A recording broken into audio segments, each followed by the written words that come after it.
Right up. Alan and Charlie, over to you. Okay, I'll try this trick. Oh, shoot, that's right there.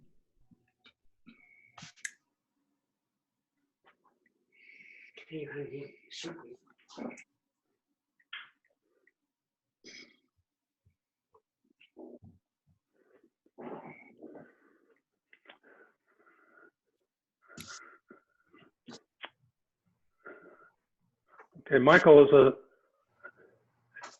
can you see that logo? Looks Okay. good.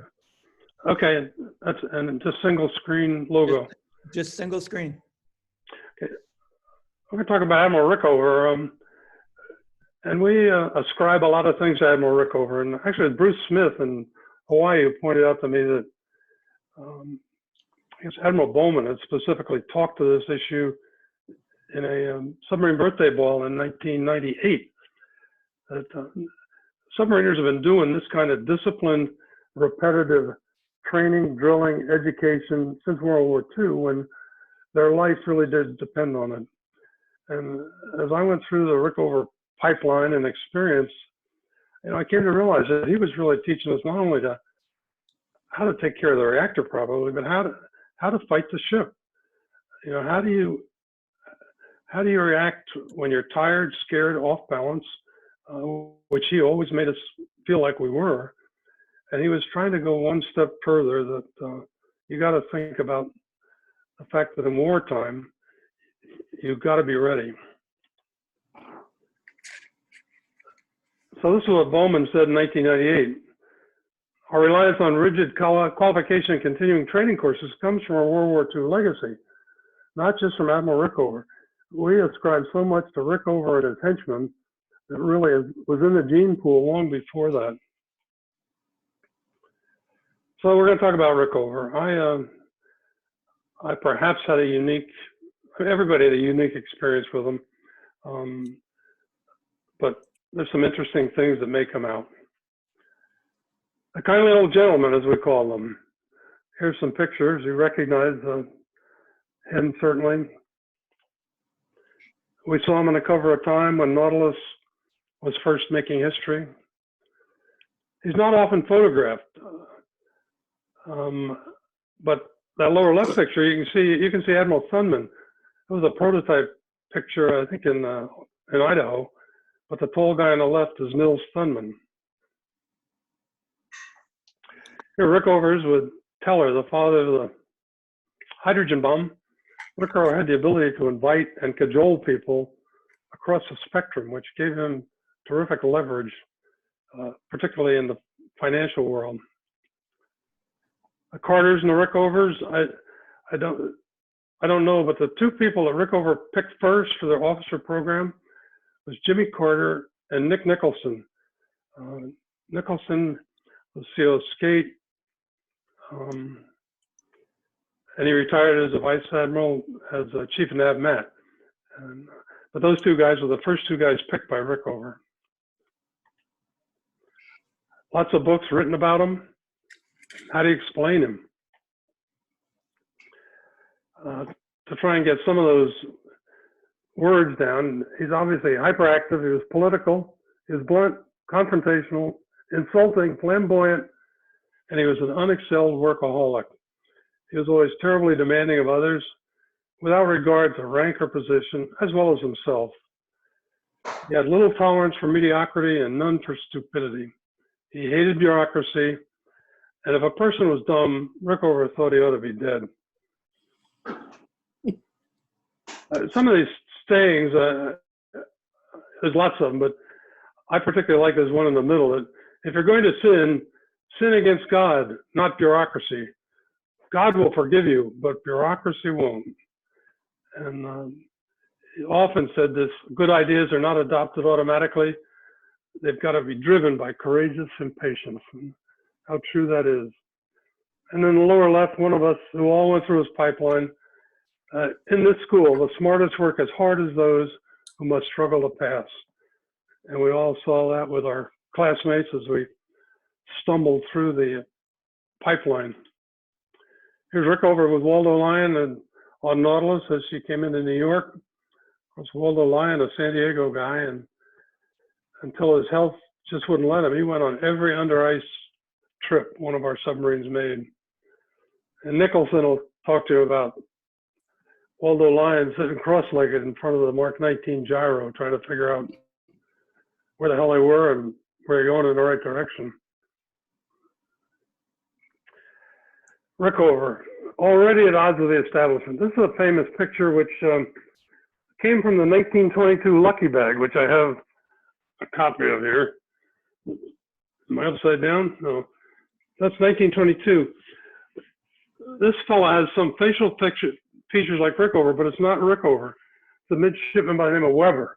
And it turns out that Weber had a running gun battle with the editor of the Lucky Bag, and so the editor of the Lucky Bag perforated this midshipman's picture. And so that's not Rickover. And Rickover's picture, which I have in that book, was in fact not perforated. His chronology we'll quickly go through. Born in 1900 and passed away in 1986. Longest serving officer in the United States Navy, 60 years. Born in Poland, escaped at the age of 6 to New York and then to Chicago. His father was a tailor, but Rickover graduated with honors from high school while holding almost a full-time job in Western Union, and that actually got him to the Naval Academy. By delivering telegrams to a local congressman, a congressman took an interest in him and got an appointment to the Naval Academy for Admiral H.G. Rickover. Graduated from the Naval Academy in 1922, 107 out of 540. Served on a destroyer, a battleship, and then he earned an MS degree in electrical engineering from Columbia. He served on submarines S9, and I can't, for some reason, I can't move you guys. Yeah, I can. And S48, Spectre Material in Philadelphia, SEAL the Minesweeper Finch, and I actually have a picture of the Finch. He converted to EDO in 38. 39, he was in Cavite. And then he went to Washington in Buse ships and served in the electrical division. And he really earned his spurs technically with the Navy when he organized the repairs of the electric plant of California, which was partially sunk at Pearl Harbor. And so they refloated California, and Rickover was in charge of cleaning up and recommissioning the electric plant, which he did with the enthusiasm that he has for technical problems. Here's the Finch. This was Admiral Rickover's command. I don't think they had any primary chemistry on here. In 46, he was assigned to the Manhattan Project to develop a nuclear power plant. He convinced Admiral Nimitz that a nuclear submarine could be built. Secretary of the Navy Sullivan conferred. In 49, Oak Ridge was established. And then he proceeded to just mow down the technical, political, and financial challenges to getting it done.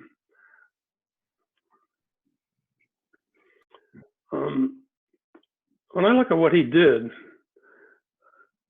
in the 46, 49, even to the 50s, I mean, the reactors up to that point had been basically working at atmospheric pressure and ambient temperatures. And, you know, they were underneath the Chicago Stadium. They were huge. And he took upon the challenge to get it into an 25-foot diameter submarine hull. First time anybody done a high temperature reactor. Basic reactor physics data was not yet available. Actually, when I was in graduate school and through the 64, a lot of the nuclear physics data was still classified. It was held either at Los Alamos or Oak Ridge or out here at Livermore. There were no reactor design methods ever established. No engineering data on metals, which were going to be exposed to radiation, high pressure, and high temperature.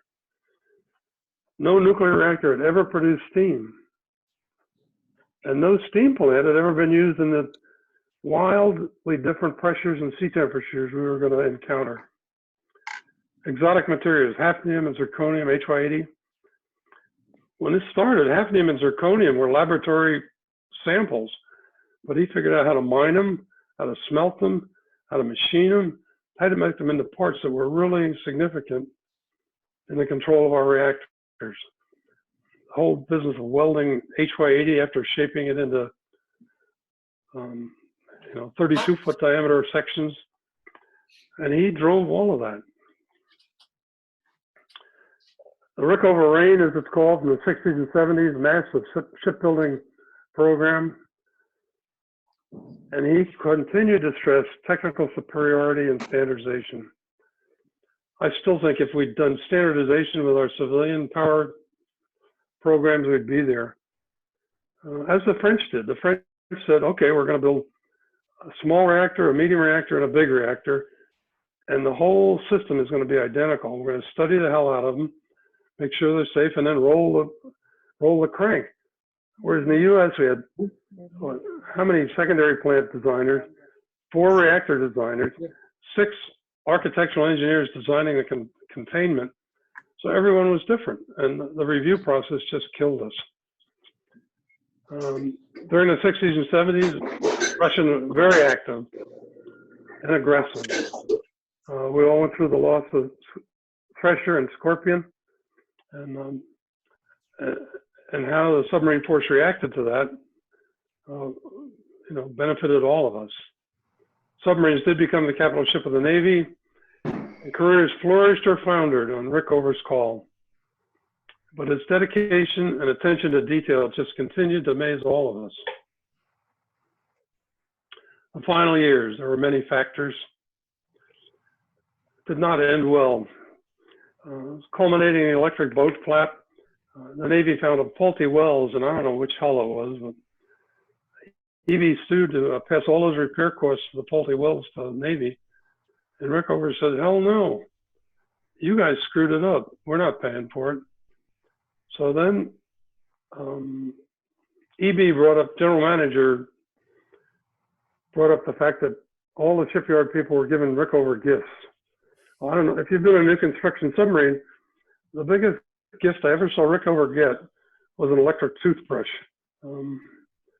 So anyway, the Navy countercharged saying that Aliotis had taken kickbacks, and they further accused Rickover of specific gifts. Well, Aliotis went to Greece to escape prosecution and was never heard from again. SECNAV Lehman entered a non-putative letter, and President Reagan retires Rickover. I felt terrible about the way that Rickover was handled, for what he did to this country, and people just did not understand what he aided to our survivability. Sure, he'd made some errors, but on balance, to just toss him out like a used pet was, I thought, was a terrible reflection on our Navy and the country. 82 to 86, total isolation from the Navy and nuclear power. He worked on education. And a stroke and pneumonia took him in 1986, and he is buried in Arlington. But his mark on this country and our Navy is not to be challenged, and how he marked me is unmistakable and fortunate. Perhaps I don't know if you heard the story when McKee relieved Rickover. Rickover was leaving the Navy. Admiral McKee was assigned to relieve him, and they were given 1 week to turn over. So on Monday, Admiral McKee shows up at Crystal City in his dress blues, and Admiral Rickover, I'm ready to relieve you. Rickover looked at McKee and said, get out of here. So this went on Tuesday, Wednesday, Thursday, Friday. McKee is now beside himself. Friday morning, he goes into Rickover and says, Admiral, we've only got like 24 hours, and I'm ready to relieve you. Rickover looked at him again and said, McKee, you get out of here, and I'll meet you here at 8 o'clock on Saturday morning. So Saturday morning, Rickover is shoveling the final stuff out of his desk into cardboard boxes, and McKee shows up, and Rickover just looks at him and says, McKee, In about 2 hours, I'm walking out of that door. I'm never going to talk to you. I'm never going to write to you, and you'll never hear from me. Now get out of here. McKee was devastated. He didn't know what the hell was going on. He, 40 years of nuclear power history, no turnover. But when I saw McKee a couple of years later, he said, it was the most empowering thing he ever did. Basically, the message to me was, McKee, I know you're a Rickover trained guy and you can do the job and you don't need any kibitzing from me. And that really sustained McKee throughout his entire time at Naval Reactors. So what was it like to be around Admiral Rickover? I've said being around Admiral Rickover was like making love to a porcupine. You did it very carefully. To go to the first interview, when I went, maybe we'll talk about it later, but to be in his training pipeline, nuclear power school, prototype, death in a classmate's family, well, maybe I should start at the top.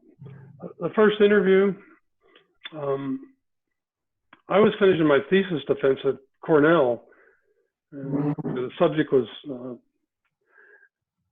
temperature coefficients of reactivity in water pressure and pressurized water reactors. But I get this telegram from Bureau personnel saying, come to Washington and interview Admiral Rickover. I truthfully did not know who Rickover was. I had worked a 5-year program in 4 years at Cornell. We had no TV. Even our FM radio didn't work in this little place we lived in. So I drove down a day early to see the Bureau and said, what the hell is this all about? They said, don't worry, this is all pro forma. This old guy over there is just interviewing people. He's trying to roll up some numbers. But you don't worry about it. Just go over, do the interview, and then go back to Cornell and finish up. And then you can execute your orders as navigator of the DLG. Yes, sir. So the next morning I show up at Naval Reactors, which was in Maine Navy at that time, over by the reflecting pool. And I don't know if any of you have been there. Some of you obviously have. But you go up the ladder to his second floor office, and then you start down this long corridor. And in those days, every Navy building was decked with green asphalt tile. As I walked down this long corridor, I noticed there were a lot of chips and stuff, broken tile. But every one of those broken tiles had been repaired. But the repair patch was in the shape of a black coffin. So you walk down this hallway, and you're walking over all these coffins, some of which were 6 inches high, some of which were maybe 8 inches high, some of which were 2 inches, all in the shape of these black coffins. So you said, man, I don't think I'm going to live through this thing. So anyway, I went to the interviews with the engineers in the morning, and sometime in the afternoon, I was called in to see Rickover. And, we'd all been told, just answer the question, and the chair may be rickety, but just answer the question. Don't give them a lot of bullshit. So I sat down in the chair, and by that time, instead of sawing off the forward legs, he'd saw it off the after starboard leg. So I'm kind of rolling around in this chair trying to get settled, waiting for the first ballistic question. He said, MacVean, you've been accepted. And for some reason, I don't know why, I looked at Admiral Rickover and I said, Admiral, I'm not interested. He went crazy. He went absolutely crazy, jumping up and down. So what do you mean you're not interested? And I said, well, Admiral, I've been in the Navy 5 years. I've been at school for 4, and I understand it. To get in your program, I got to go back to school for at least a year, maybe a year and a half. He said, that's right. I've told Congress that everybody in my program goes through my school. I said, well, I have a PhD in this stuff. He said, do you want me to go back to Congress and get an exception for you? And I said, no, sir, but what are my options?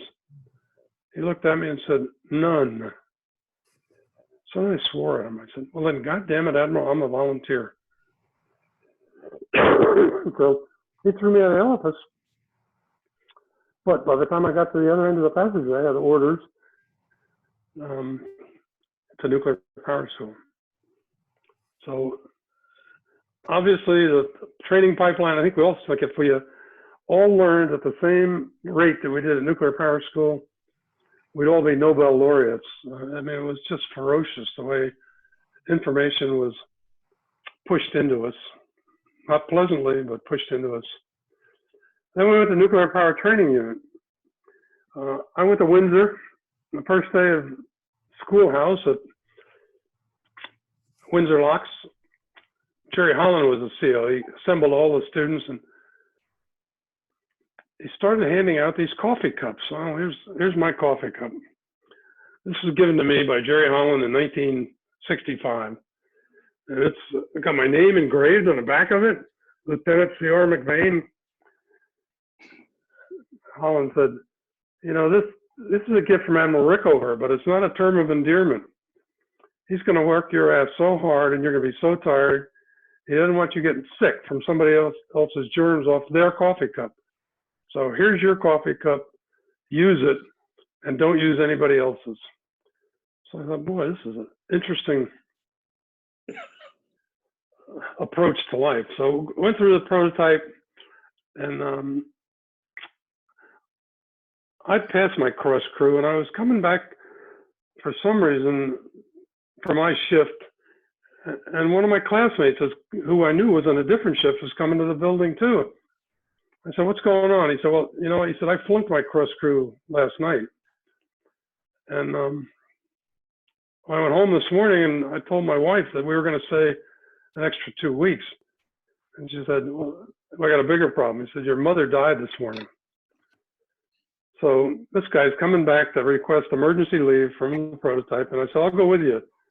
So we walk into Holland's office and this guy said, my mother died this morning and I'd like emergency leave.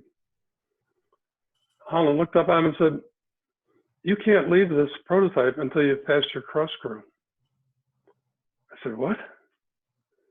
This guy, you're not going to let him go to his mother's funeral because you got to pass a cross crew? I'm taking off my lieutenant bars, ready to throw them on the table. I was pissed. I couldn't understand it. I said, no, he's got to pass the cross crew. So David leaves, he crawls out of the room and I said, okay, what's the next time you can schedule that cross crew? He said, well, tonight. I said, schedule it. So I, that night, came back early and got the crew that was going to be in Hull and said, look, here's the situation. This guy's mother's died. He can't leave till he passes the cross crew. When he announces a casualty, you guys just recover the plant. And so that's what's happened. This guy goes into maneuvering, loss of the port turbine generator, reactor scram, high chloride dumpty squat, and the plant just recovered itself. Well, the inspectors knew what was going on, but they passed this guy and off he went to his mother's funeral. But it was indicative of how we were taught to react to situations that we're really uncomfortable in. How was it to be on one of his ships? Well, most of us know one of that. How was it to be in command? We'll get to those stories. But to finally understand where he was coming from, which I think I learned when I was XO on PARCHE, but it just changed things. Amazing, amazing time. My first ship was a TINOSA 606, built right behind Thresher in Portsmouth Naval Shipyard. We were supposed to go on initial sea trials a week after Thresher did not come back from PSA sea trials. And so we were delayed a year. I mean, actually, they tore all the equipment out, radiographed everything they could. Then the interim subsafe was installed with a new higher pressure emergency blow system, hydraulic actuated hull valves, et cetera, et cetera. So finally, it's time to go back on sea trials. So Rickover is going to ride sea trials, and so as often he did, he invited the governor of New Hampshire to ride. And Rickover wanted to show him how safe this system was. And so we get the ship submerged, and we're in the middle of sea trials, and it's time to start the drills. And Rickover, I happened to be the engineering officer on watch. He said, who's the youngest, most newly reported officer And I said, well, Lieutenant Sam Badgett just got here like 2 days ago. He said, well, get him up here and have him take the watch. So Sam Badgett arrives rubbing sleep out of his eyes, his hair's all akimbo, and we hand him the 2MC, and he's sitting in the chair, and I would go to the door maneuvering, and sure enough, it's reactor scram, and Sam can barely hold the 2MC. It's like a snake in his hands. It's a reactor scram. Well, the plant was recovered. He knew a little bit about what he was doing, but the crew took over and did it.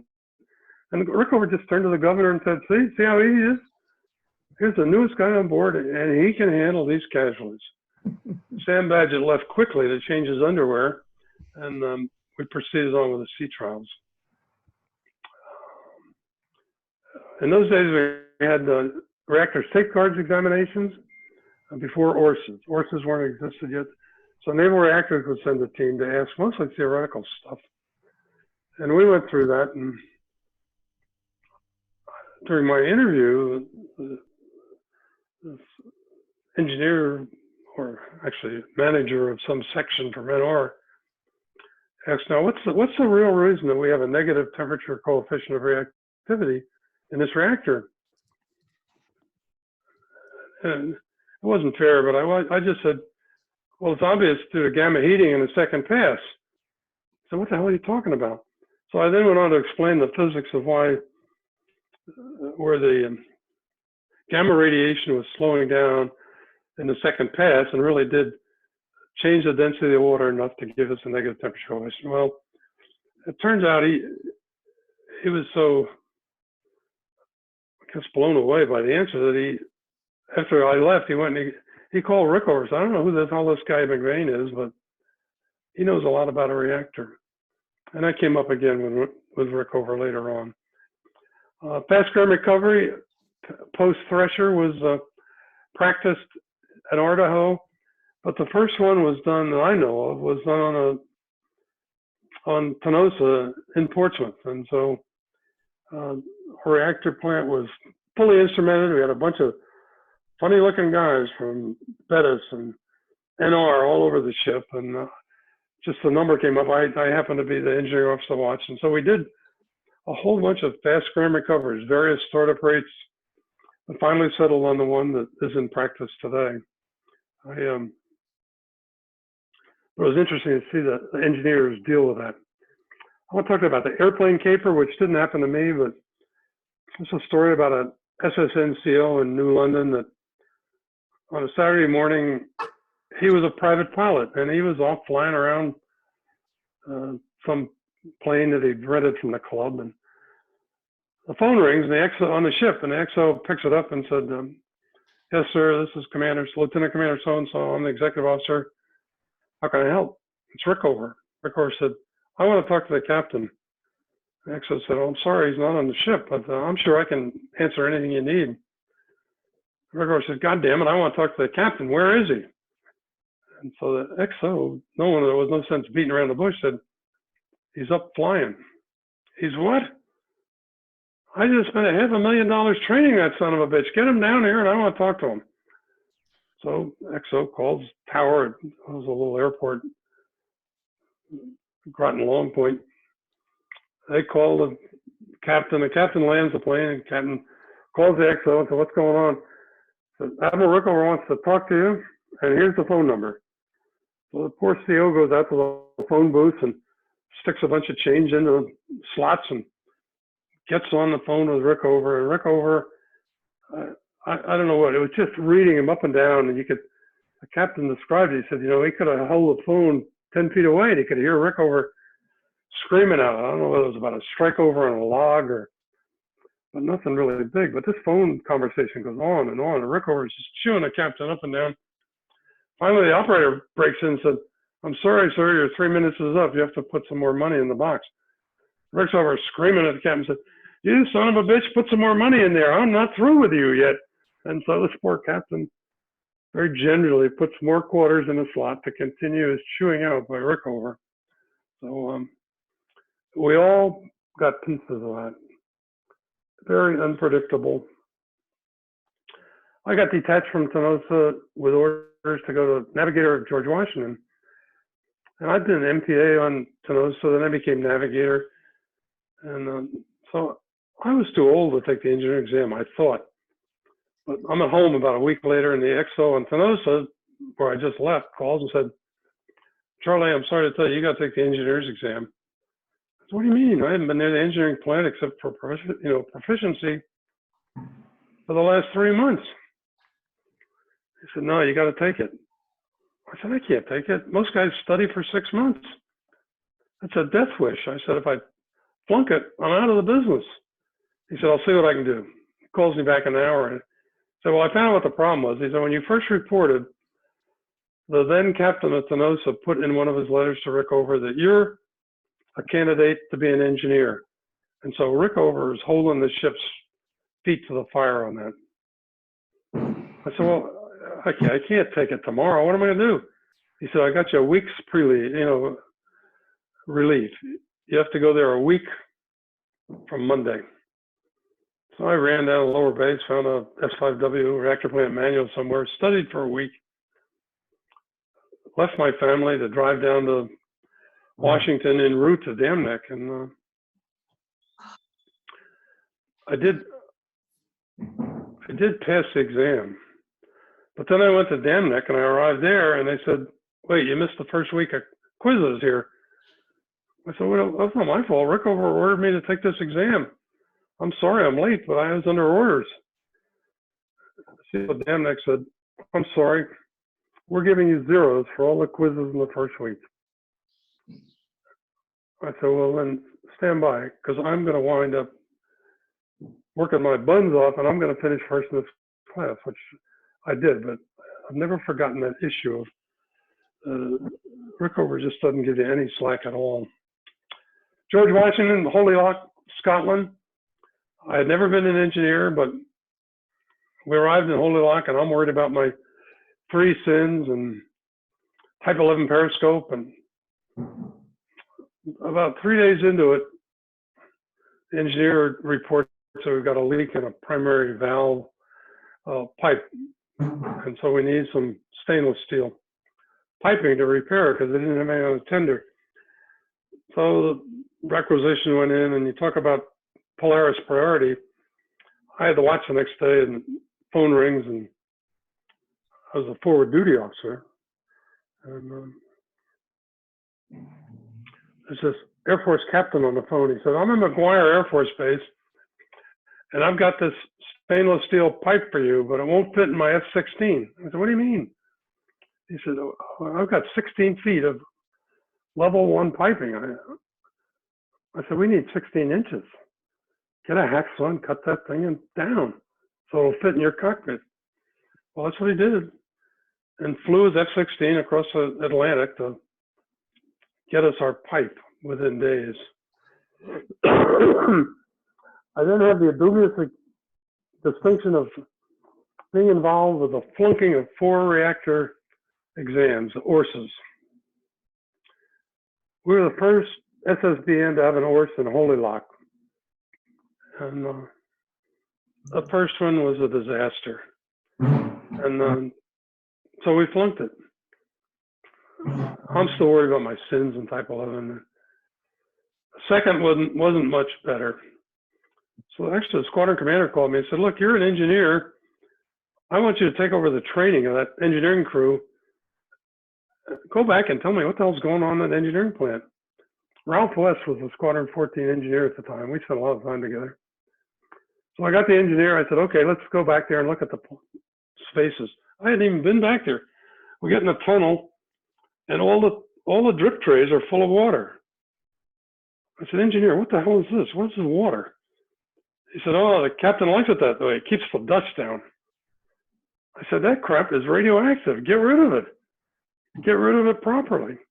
But, when I got back in the engineering plant, the turbines were called George and Martha.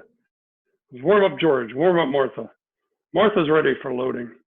Well, you can imagine how Paul Early reacted to this. And somehow the engineers had gotten a ready room chair.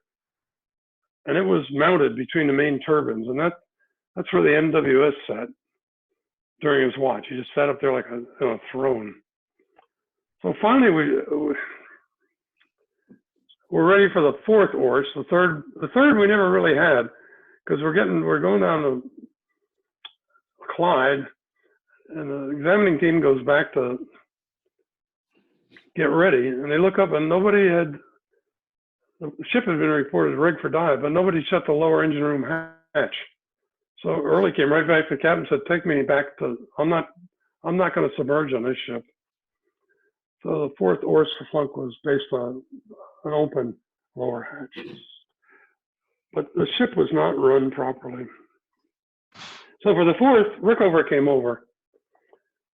So we had 8 inspectors. We had 4 from the Orse, we had 4 from NR. And as you know, you had to have with every inspector, you had to have an officer. So we ran out of officers to get the ship underway. So I had to get the ship underway from the bridge. There was nobody to pass the con to, and I just shut the upper hatch, came down, shut the lower hatch, and shifted the watch to the control room, submerged the ship. And we finally did pass that one. But 2 things happened. Before Rickover left the ship, he disqualified essentially every nuclear trained person on that ship, from the chief on down. So I became the leading ELT and navigator, and later on a patrol, I would do stars and then go do primary chemistry. Very interesting. And then Rickover walked through the engine room, an AMR, and he said, "This ship is not as it was built. There's lockers here that I never authorized. I want everything returned to as-built condition before I leave the ship." So lockers and bulletin boards started erupting out of the hatches and just getting thrown over the side. Coffee cup holders. And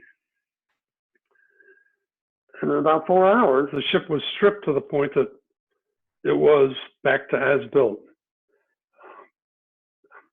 Rickover was so worried about this ship that the commanding officer was relieved, and the new commanding officer, who many of you know, Don Nepper, when he came, he was required to write Rickover handwritten letters. He could not let the yeoman type it. He wanted to make sure that the captain was involved with the plant, and so poor Captain Nepper had to write handwritten letters to Rickover for the entire time he was in command. From there, I went to the Office of the Assistant Secretary of Defense, and I was responsible for the liaison between the Department of Defense, Atomic Energy Commission, Defense Nuclear Agency, and Naval Reactors. And the usual scenario when I wind up in front of Rickover was State Department would come to Defense and say, "You know, we think it'd be really a great idea if we sent one of our nuclear submarines into, up the Nile River or into Singapore." And these ports were not approved. They were all too close to population centers. So Packard and Laird would, or usually it was Packard, come to me and say, "Okay, you go tell Rickover, convince him it's okay to send this nuclear submarine to this port." So I went over there and, we'd have this discussion. Rickover would throw me out, and I'd come back and say, "Rickover's right. There should not be a nuclear submarine in that port." So Packard finally got angry. He said, "MacVean," he said, "you sound more like Rickover than Rickover. How the hell am I going to fix this?" I said, "Mr. Packard, my advice is you send an Air Force colonel over there to discuss this with Rickover, because I don't want to go over there and get killed every time I go see him, because he's right. Send an Air Force colonel and let that poor guy get chewed up." So that's what happened. USS PARCHE. I was fortunate enough to be the commissioning XO on PARCHE, and it was a terrific experience. I arrived in October of, as soon as I got there, the ship yard declared a 6-month slip. So at that time, there was myself, a quartermaster, and a corpsman. That was the crew. And they just delayed the entire filling out of the crew. So there was, just 3 or 4, or finally 10 Some of the nuclear trained engineers started to show up. The captain was delayed by 6 months. The officers started to come in as we started to get closer to putting water in the reactor plant. But about that time, the new engineer reports, it's Al Konechny. I said, terrific, we're going to do this. So Konechny's there about 2 weeks, and the detailer calls me and said, look, we're going to have to take Konechny away from the PARCHE and send him to the William H. Bates, because the base is having some real engineering problems. I said, well, yeah, I understand the needs of the service, but who's going to be the engineer on PARCHE? Because we're about to do primary plant fill. He said, I'll call you on Monday. Click. So Al Konechny goes over to Bates, and I send a no phone call from the detailer Monday, Tuesday, Wednesday. Friday, I finally call the detailer and say, look, we need an engineer. Who is the engineer on PARCHE? Detailer just said, you are. So for I don't know how many months, I was the engineer and the XO. And about that time, captain showed up, so that was good. But we were fortunate in that the lieutenants who came were all terrific, had good backgrounds, and the crew, the engineering crew that was sent, all had new construction experience, so it really did help us. As was to happen, Admiral Rickover came to visit the shipyard. And so we got the word, okay, he's going to be here. There's going to be a Rickover meeting at 7 p.m. in some Quonset hut or trailer that we operated out of. The captain came and said, you know, it's going to be a problem. He said, I've promised to talk to the Chamber of Commerce here in Pascagoula on that day. I said, Captain, I'd change that. I would not, you don't want to miss a meeting with Admiral Rickover. And he said, well, I think I'll get them to rearrange the schedule so I can talk early, but I'll have to come here in my mess dress uniform. I said, Captain, that's not a good idea either. Don't do that. You got to get into khakis. He said, well, I'll see. So the day came, and I actually went down in the engine room, got my khakis all covered with oil, looked like I'd been swimming in a ballast tank or something. And so the meeting's at 7 o'clock, and I'm there representing PARCHE, and we had a Tunny, Denny Sloan, and his gang was there, and William H. Bates. Rico comes in, 7 o'clock, goes over and he locks the door. If you're late, you're not coming in here. So we start the meeting, and sure enough, somebody bangs on the door about 5 after or 7 after. Rickover goes to open it up. There's Dick Charles, resplendent in his mess dress uniform. Rickover lets him come in, sits him down. He said, it's obvious that somebody at this meeting doesn't know what the hell's going on. And then proceeded out of the meeting. But Rickover then went on sea trials with us. Larry Brenner was on sea trials. Actually, it was like he got the ship underway that day. And he's got his own stories about that. But Rickover, we're supposed to get underway at 6:15, and Rickover was supposed to show up promptly at 6 o'clock. Well, at 5:45, topside watch calls me. I'm down with the Navis team, and he said, Admiral Rickover's on the pier, wants to talk to you. So I go up on the pier, and there's Rickover. Poor Larry Brenner and the captain are on the bridge, and Rickover said, you know, I've had a heart attack. Yes, sir, I know. He said, you know, I've got certain dietary requirements. Yes, sir, we're taking care of that. He said, you know, I hate doctors, don't you? Yes, sir, there's no doctors here. So I said, okay, I'll come on board. Actually, I had 2 doctors disguised as torpedo men down in the torpedo room. I had a cardiac guy and a GP, but we never told Rickover that, and things went okay. So the ship got underway. And green grapes were one of the requirements, and it was hard to get green grapes in Pascagoula, Mississippi. So we called Washington, and the trial coordinator had 2 cases shipped to New Orleans, and sent some guy down. He picked up 2 cases of grapes, 1 case on his ship, and the other case in the BOQ, in case Rickover wanted them that night. So Rickover arrived off his airplane. They pick him up. I spent the night on the ship to make sure we were ready to go.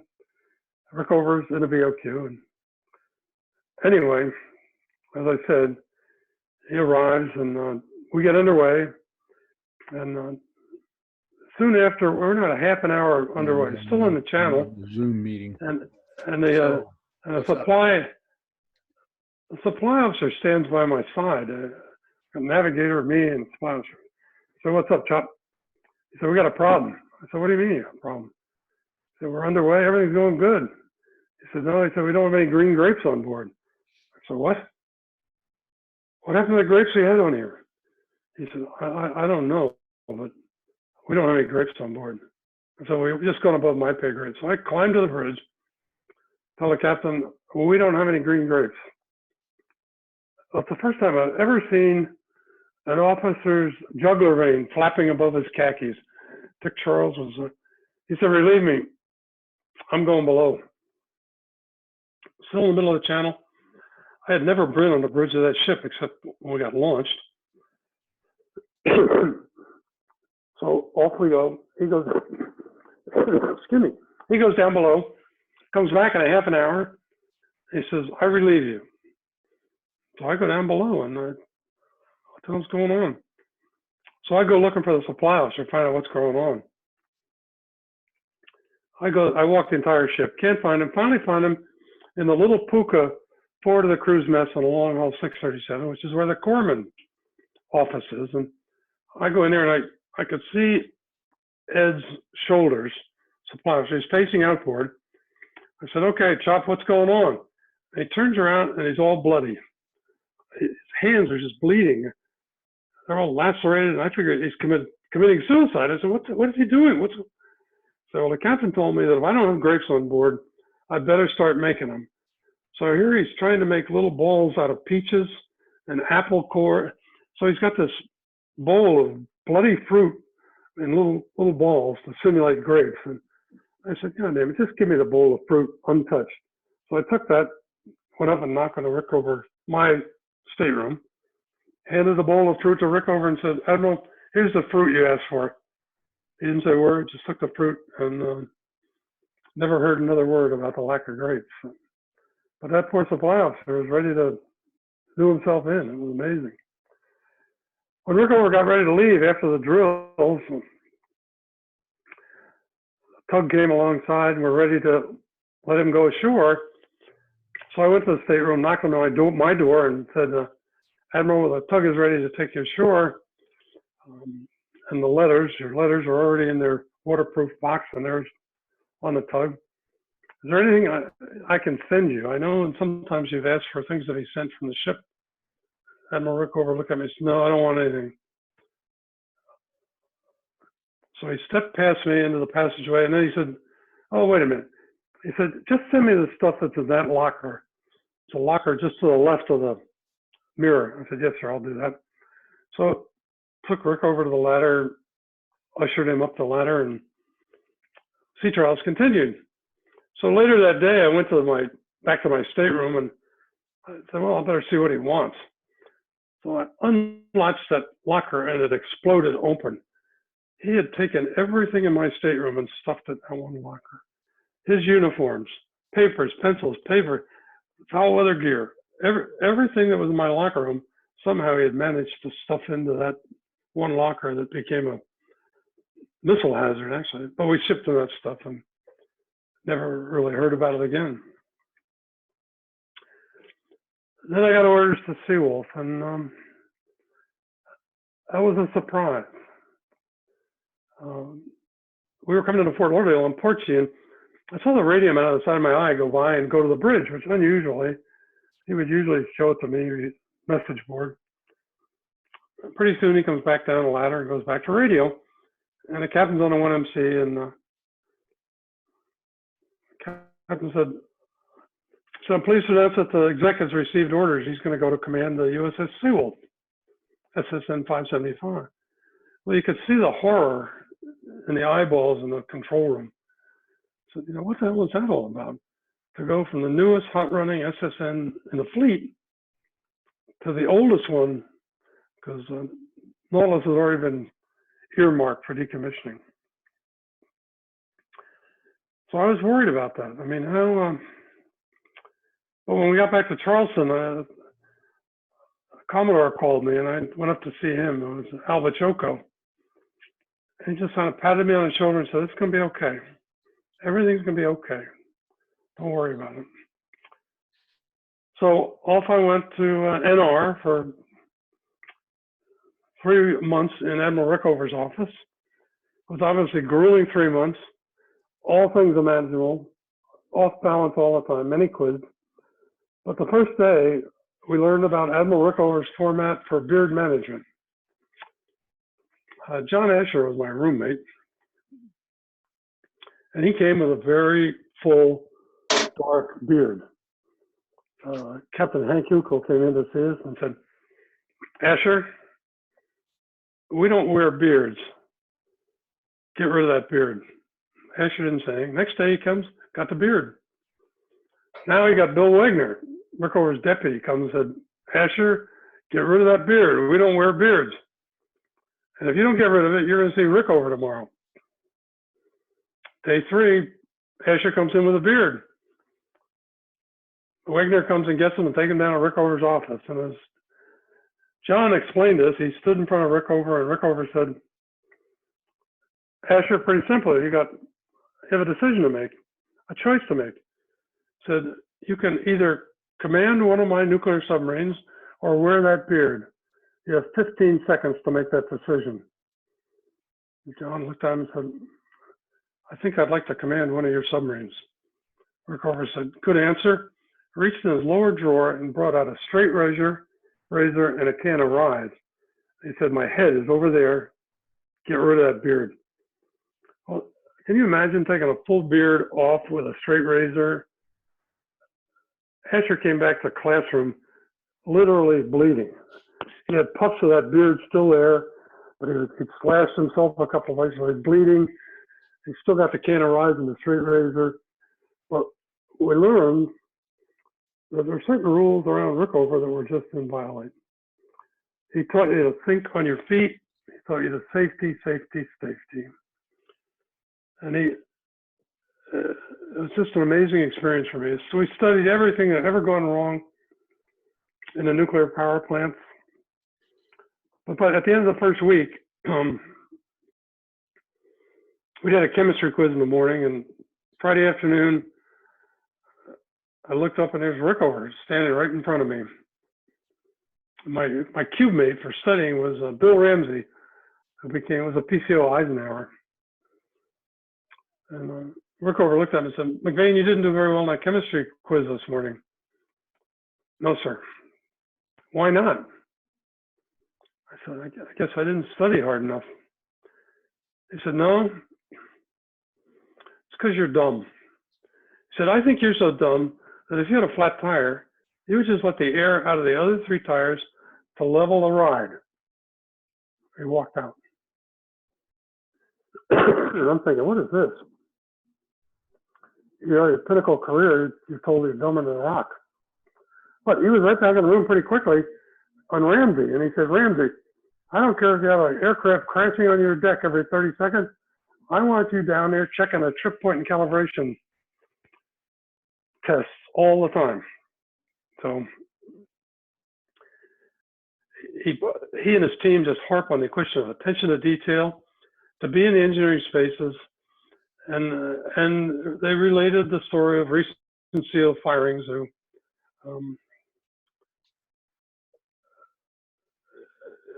if you did not obey the rules were, no matter what you're doing on a ship, don't forget the reactor because it's going to get you home. So, and he always reminded me of my age. Every time he'd say to me, he said, MacVean, you're so old and you're set in your ways. And I was old. I mean, I was 35, 34, I guess. He said, you're so old and set in your ways, I don't know why I'm trying to teach you anything. I don't know why I'm trying to teach you anything. So there was no question that SEAWOLF's reactor plant was unique. You know, it was a started as a sodium plant, decommissioned the ship for 2 years in the early 60s to rip out the sodium plant, and then they put in a bastardized, the cross between a Nautilus plant and an S5W plant. But it was really strange. I mean, we had 3 motor generator sets, 5 control rod MG sets, coolant generators on the common shaft with the turbine generators. It's pretty much a nightmare. And they had not updated the reactor plant. The reactor plant was about, it may have been 1.5 inches thick. I mean, when you went to S5W or later, you know, your reactor plants manuals are like this. So my send-off to command by Admiral Rickover, recalled each one of us in the last day we were there, sat down, he looked at me and said, SEAWOLF's a problem. SEAWOLF is a problem.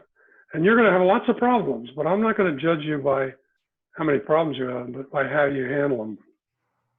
Yes, sir. And I got up to leave. He said, come back here. Sat me down again. And he said, you're going to have an ORSI.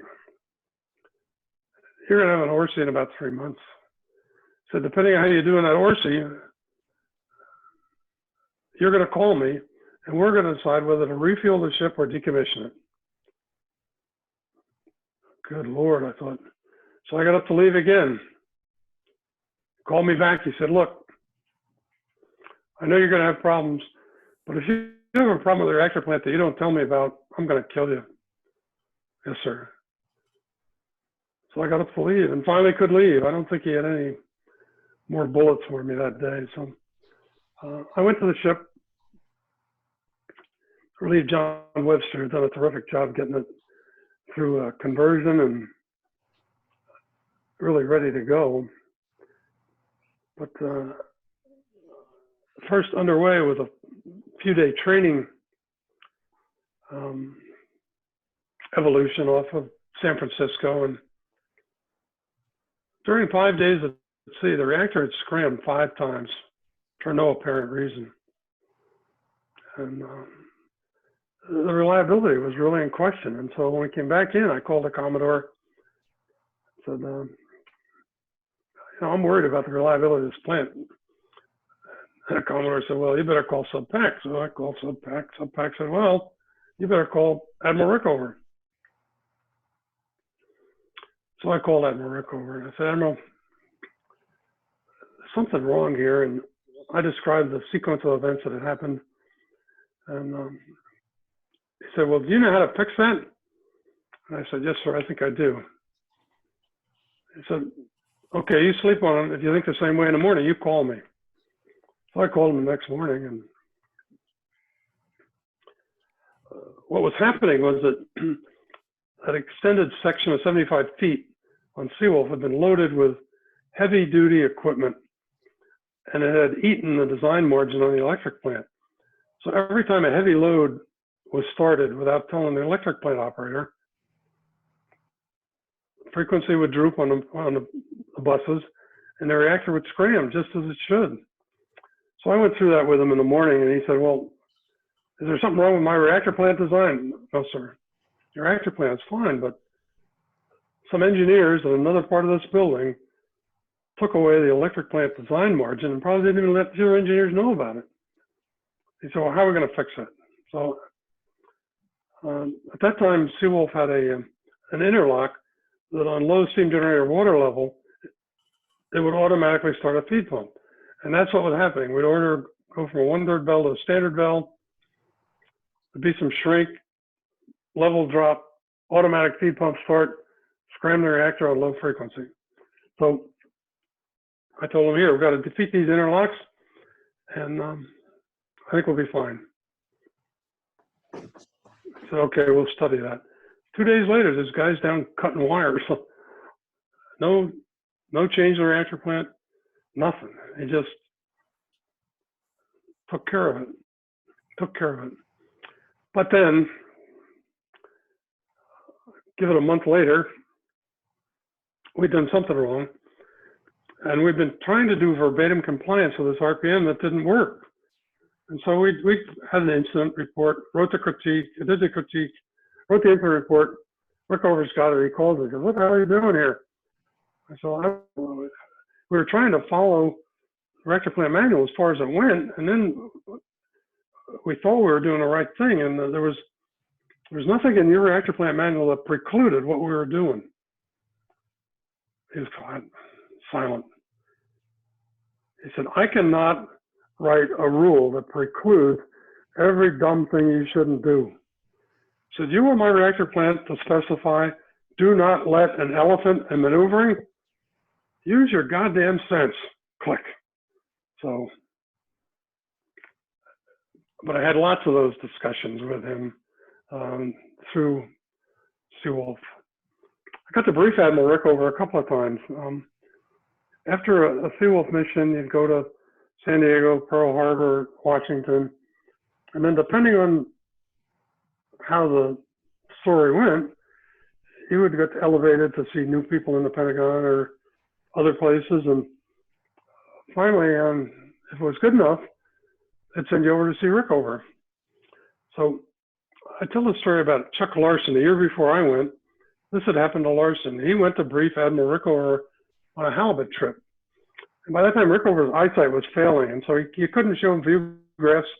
You had to converted your brief into a 3-by-ring notebook, and you'd sit next to Rickover and turn the pages with him. So Larson was going through his brief, and he coughed, or he sneezed or something, and Rickover said, what the hell was that? And Larson says, well, I remember we just came back from 3 months at sea, and we often get a little sniffle or a sore throat, a little kind of flu-y thing for a few days, but no, I'm fine. Rickover looked at him and said, don't you know a cold can kill an old man like me? You get over in the corner. So here's soon to be Admiral Larson, like a little 5th grader in the corner of Rickover's office, and Rickover's turning the pages, and he's saying, what are you doing here? What's this mean in this briefing? And Larson would try and come across the room far enough to see what page he was on. Rickover would see him say, you're not going to kill me today, get back in that corner. And so I have this mental image of Larson trying to go through this brief. But that's the way he was. When I went and I sat next to him, I made sure I had a cough drop. But that's what he did. He would take over the brief. You don't brief Admiral Rickover. He would turn the pages. He would look at them, understand them. But if he had a question, he would say, what's that mean? Or what are you doing here? At the end, I said, Admiral, do you want to know about your reactor plant? He looked at me and said, no, I read your letters. That was it. Left. I guess the time I was maddest at Rickover in command was there'd been a mod to the nuclear instrumentation, and we would do the pre-crit, and we couldn't get overlap between source and intermediate range. So we'd send the source range back up to the lab to be calibrated. It would calibrate fine in the lab. Back on the ship, we could not get it overlap. So after about 5 days, Rickover called and said, MacVean, what the hell's going on? Why aren't you underway? You're 5 days late. So I told him, I said, we're just making sure that the reactor plant is operated in accordance with your specifications. And this piece of nuclear instrumentation does not meet your specification. So we keep sending it back to the shipyard to get it properly calibrated and fixed. So, well, that sounds right. What can I do to help you? I said, well, Admiral, we've been on shift work for a dozen days and we're tired. I'm afraid one of my nuclear operators is going to make a mistake. Could you send me 6 new nuclear plant operators? Silence. I said, you dumb son of a bitch. He said, don't you know people are problems? Best thing I could do is take 6 people away from you and be out of the way tomorrow. Click. Well, I was tired and mad, but he was right. If he'd sent me 6 guys, it would have taken me 6 weeks to get them settled, get them trained, get them qualified. But I can remember just how run over I felt by Admiral Rickover. But once again, when you think about what he told you, he was right. Then there's a Jay Ransom story. When we lost Admiral Rickover at Mare Island, Jay was a CO at the Nuclear Power School, and it's still in Mare Island. Rickover's coming to visit. You know, he gets the car, inspects the car, sends the driver down the day before, everything's set to pick up Rickover at San Francisco Airport. Time comes, half an hour later, Jay hasn't heard anything. Finally, his driver called and said, Commander, I'm sorry, but Admiral Rickover's not on this airplane. What? How could he not be on the airplane? So Jay calls NOR, and they said, no, he left here, walked across from Crystal City, got on the airplane. So finally the phone rings, it's Admiral Rickover. And Ransom, where the hell's my driver? Well, he's right there, right at the airport. He's been there for an hour. Well, he's not here. Ransom says, well, look out the window. What are you seeing? He said, well, there's big arches in the middle of this airport, big, huge arches. Light dawned on Ransom. Rickover had talked his way onto the wrong airplane. He had convinced the flight attendants that he could go to LA when he was supposed to go to San Francisco. But that's the kind of personality he was. There weren't many times you were going to challenge Admiral Rickover about things. But anyway, Jay recovered Admiral Rickover and flew him up to San Fran, and it's okay. I will tell you about relieving an engineer on SEAWOLF. When the first engineer left SEAWOLF, Admiral Rickover called me and said, look, I know that SEAWOLF's a tough nut. I'm going to handpick your engineer. So he did. And so the new engineer arrived. Just was not working out. And problem after problem after problem.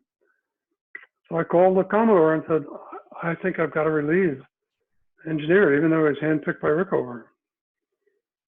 Above my pay grade, talked to Sub-PAC. Sub-PAC, same answer. Call Rickover. So I called Admiral Rickover and said, Admiral, I know you handpicked this officer, but it's not working out. He just can't get his handle around the interrelationship and integrated ops of this plant, which is Rickover just said, if you feel that way in the morning, call me again. We'll talk about it.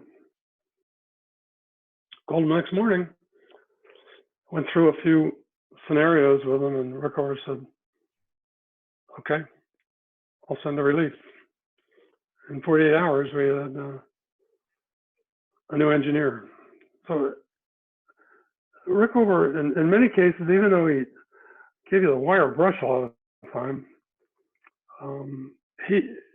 he was there to help you. And then I'll tell a story that he really did save my career.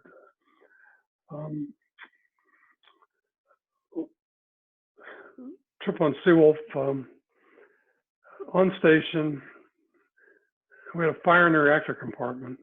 SEAWOLF doesn't have a tunnel. It has a reactor compartment, upper level and lower level. The primary plant's on the lower level. The upper level had the NIs, the PPIPs, the electric plant, not the turbine generators, but the MG sets. So I was in the control room, and the word got passed, fire in the reactor compartment upper level. I stuck my head through there. This flame shooting out of one of the NIs. So I turned right around and ordered the reactor scrammed, and the ship emergency blew to the surface because we lost all power, got the diesel started. But I looked at the periscope, it was the densest fog bank I've ever seen. Thank the Lord. So we got two diesels running, noisy as hell, and we spent 2.5 days on the surface, on the diesels, and we found every part. We stripped that 19-inch rack down to nothing, rebuilt it. Engineer says it's rebuilt. So I got all the engineering staff, the sailors, the chiefs, the officers. I said, each of you go off, you can use any book you want, write down every reactor plant test you can think of that might have been affected. Come back in 8 hours. So we generated this list. We did every test, passed every test. So gave permission, we did a pre-crit. Pre-crit passed, gave the engineer permission to start the reactor plant up. Got the diesel shut down finally, submerged the ship, and I'm looking at the periscope, and that fog bank is lifting. It had sheltered us for almost 3 days. So we get down to a modest depth, and I say, okay, XO, let's put everybody to bed. So we got everybody as much sleep as we could. And then I got everybody, got the engineering officers and the chiefs together. I said, look, we're only a third of the way through this operation. I want to continue and finish. Some people will say that we probably should have turned around and gone home, but we got more spares. Everything checked out fine. So anybody have any objection? So we finished the mission, came back, and when we got to the point we could send a message. Mission accomplished. Oh, by the way, we had a fire in the reactor compartment upper level. Incident report will be on the pier in Alameda. Well, we pulled into Alameda. Not only was the incident report getting ready to go on the pier, but there were a bunch of admirals and staff guys and all over the ship. Well, to shorten this story, I know it's getting longer.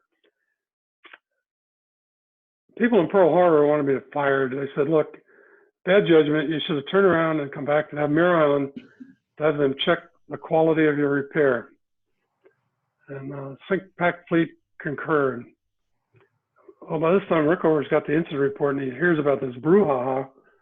So send MacVean back to Washington. So back I went. It's been a week with his engineers. I never saw Rickover. I'm in this little cubicle with the conference room, actually. I went through every diode in the reactor system, what its design philosophy, sparing philosophy, retest philosophy. Friday morning, Navy captain comes to see me and said, go to the airport, get back on an airplane and go home. I said, what's that mean? The captain said, I don't know, but you're to go back to the ship. I said, well, this is not a two-way ticket. He said, I don't know. Get on this airplane and go home. I never saw Rickover, nothing. So I flew across the country, landed in San Francisco, called the exec. I said, XO, what are you hearing? So I got this funny message from Naval Reactors. From Naval Reactors to Sink Pack Fleet, Subpack, copy to SEAWOLF. Basically said, leave the SEAWOLF alone. They did exactly what we trained them to do.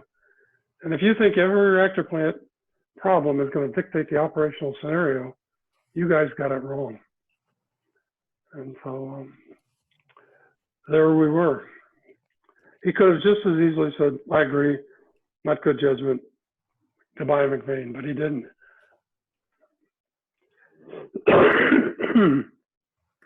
How would I summarize my feelings? His engineering ethics were unimpeachable. No shortcuts. Reactor safety was involved, no shortcuts. Okay to have problems, but how you handle them is what counts. Maintain high standards and hard work. And that is the last thing he told me when I left his office at NR. As I was finally getting out of there, he said, if you maintain high standards and work hard, things will be okay. He really did understand he was stressing men and families, and it was discussed at a later staff meeting. I can tell. One of his last staff meetings, Wegner said to Rickover, you know, Admiral, you've been harsh on a lot of aspects of naval personnel. Said you fired people, you accept people, and we never know what the criteria is. Can you tell us how you make these selections of keeping or dismissing people? And Rickover looked at his staff and he said, there's things I don't like in this world. He said, I don't like drunk drivers. I don't like child abusers. I don't like family. He said, but I can't do anything about those things. He said, but this Congress has told me I'm in charge of reactor safety, and I'm just doing the best damn job I can. That's all he said. Still a mystery, but you know exactly. He's working his ass off. So I finally understood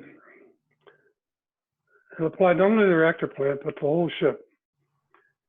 When you were tired and fatigued and frightened and off balance, you just got to tell the truth. Excuse me. So it's a Rickover statement.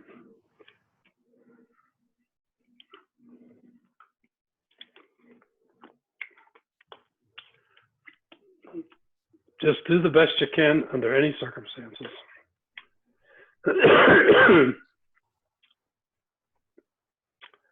My last phone call from Rickover when I was on SEAWOLF.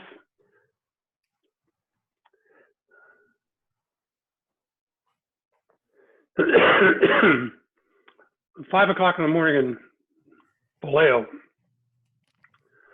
Sunday morning, we'd come back on a Friday. It's Rickover. Ellen says, Rickover wants to talk to you. I said, it can't be. I said, no, Rickover wants to talk to you. So it's 8. Sorry, the frog in the throat. I can see if I can get rid of it.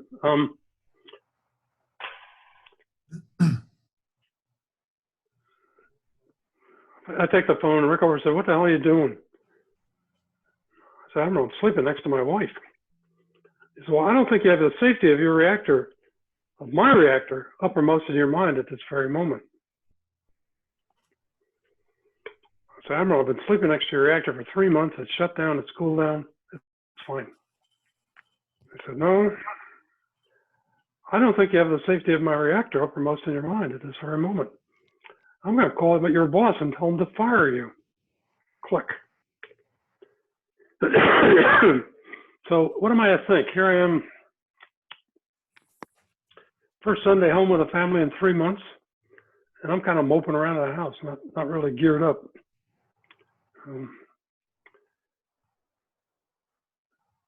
This is the picture we all remember.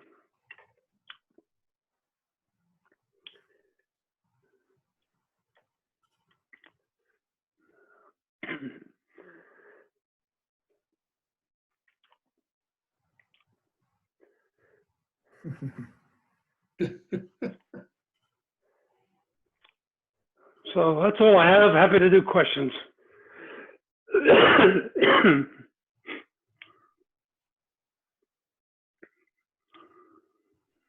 Well, that was great, Alan. If you can, I would just say go ahead and unmute.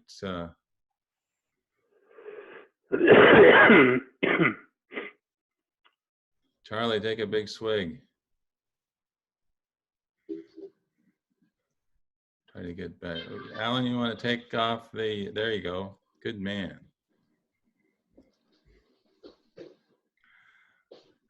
Well, I know for many of us that are old enough, that brought back some great memories.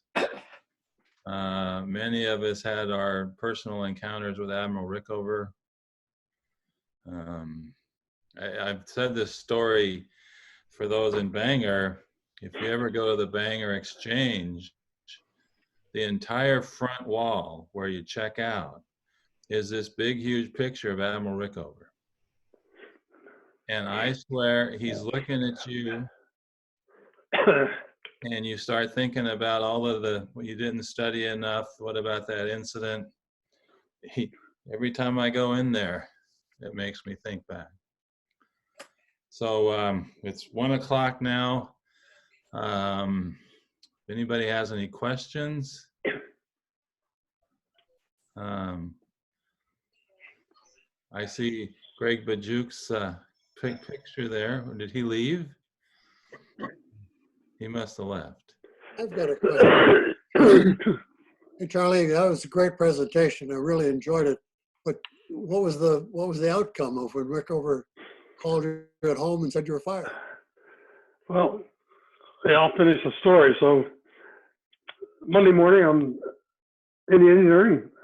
The XO comes to get me and said, Admiral Fundman wants to talk to you on the phone. I said, well, Bob, you better come with me because I may be packing my bag. And so I go back, pick up the phone. Fundman's on the phone. He said, Charlie, you guys did a terrific job. I don't know how you did that. I said, even talking to Admiral Rickover? Call from Mother Mark. Somebody's got a phone call. So Thunder, he's really effusive about how well we've done. And I said, you know, Admiral Rickover told me he was going to call you and tell him to fire me. Tell you to fire me. What are you? He said, no. I said, that's the other thing I wanted to tell you. He said that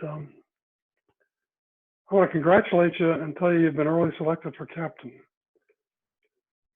And thanks again for the job you did. So that's how that ended. Marcia, who is that? This is Greg. He's at a doctor's appointment. How about you? I was wondering about you and Somebody's on the phone on the speaker and not muted. Can you go and mute? There we go.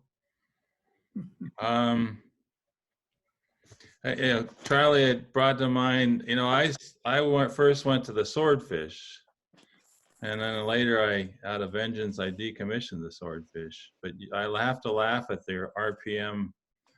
We had the same RPM volumes that SEAWOLF did. I mean, our manuals were about that thick. And the first when I got to do the engineer's exam twice, and I worked my ass off getting ready for the engineer's exam because, there would be a question, what's the procedure for replacing a CD drain valve? Well, I'd have to go write the goddamn procedure. And I mean, I really had to write all these procedures because that's what we did on the ship. We wrote the procedure and the CO approved it and we went and do it. Then I went to Hawkbill and I read an S5W RPM. You told me that story about spending all that money and then they just put on their those early RPMs weren't written for procedural compliance, that's for sure. So I put on the chat 2 books. Well, the first one, you do a lot of reading when you're shut up with COVID. There's a book called The Bastard Brigade by Sam Keen. Sam Keen's a physicist, and the Bastard Brigade was a group of allies that worked to stop the German effort to build a nuclear weapon, nuclear bomb. Turns out all of Hitler's focus on everything but the war really screwed up his efforts there. And it also starts with the Curies. And if you're a nuke, there's a lot of stuff in there. And then a book I read recently called Longitude. Many of us navigated before GPS, and Longitude is a real eye-opener about how people navigated or didn't navigate before some of the tools we have today. So if you're interested in a couple good books, I put them on the chat. So we're an hour and a half now. So Charlie, I want to personally thank you for sharing those stories with us. Many of us have our own stories. Many of the younger crowd were the benefits of Admiral Rickover. As you said, it's a culture. I remember one of the Submarine League luncheons, I sat next to some of the young, it was a young lieutenant who was leaving the Navy after her shore duty. And I said, and I really believe this, that even if you've only been in the submarine force for 4 or 5 years, you take away a culture that will be part of your life forever. And I think many of us who lived in that world share that opinion. So with that, we've set a record. We had over 45 attendees, so we'll start working on our next one. So I appreciate all of you attending, and we'll talk to you next time.